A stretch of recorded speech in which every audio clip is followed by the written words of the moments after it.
Doctor Yunus প্রবাসীদের কাছে সহযোগিতা চেয়েছে। ডক্টর ইউনূস বর্তমানে প্রধান উপদেষ্টা আর রেমিটেন্স ফাইটারদের কাছে সহযোগিতার আহ্বান করেছে যেন আমরা প্রবাসীরা এই ডক্টর ইউনূস এবং বাংলাদেশের এই অগ্রযাত্রাকে যেন আমরা সহযোগিতা করি। আর আমরা প্রবাসীরা অবশ্যই সহযোগিতা করব। আর ডক্টর ইউনূস সাহেব বলেছে যে বাংলাদেশের এই এয়ারপোর্টে আমাদেরকে যেন সর্বোচ্চ সম্মান দেওয়া হোক। ডক্টর ইউনূস সাহেব কিন্তু অলরেডি ঘোষণা দিয়েছে।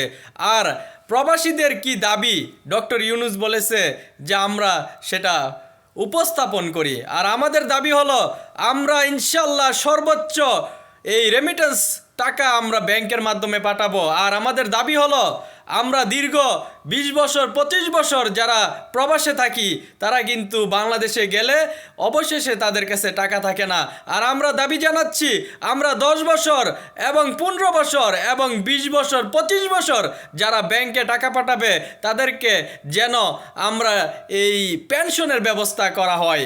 আমাদের এই দাবি আপনাদেরকে বলতে চাই, আপনারা অবশ্যই আপনাদের দাবির ব্যাপারে প্রবাসীরা সেটা প্রকাশ করবেন। ডক্টর ইউনূসের প্রতি আহ্বান, উনি কিন্তু আমাদের দাবি এবং আমাদের যেই মৌলিক অধিকার বিষয় জানতে চেয়েছে।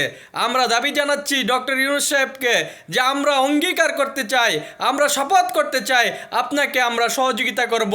বিনিময় আমরা প্রবাসীদেরকে যেন একটা এই পেনশনের ব্যবস্থা করা হয়। আমরা 10 বছর 5 বছর 15 বছর 20 বছর 25 বছর একাধারে যারা ব্যাংকে টাকা পাঠাবে প্রত্যেক মাসে মাসে, আর প্রবাসীরা যদি ওয়াদা দেয় সেটা পালন করবে।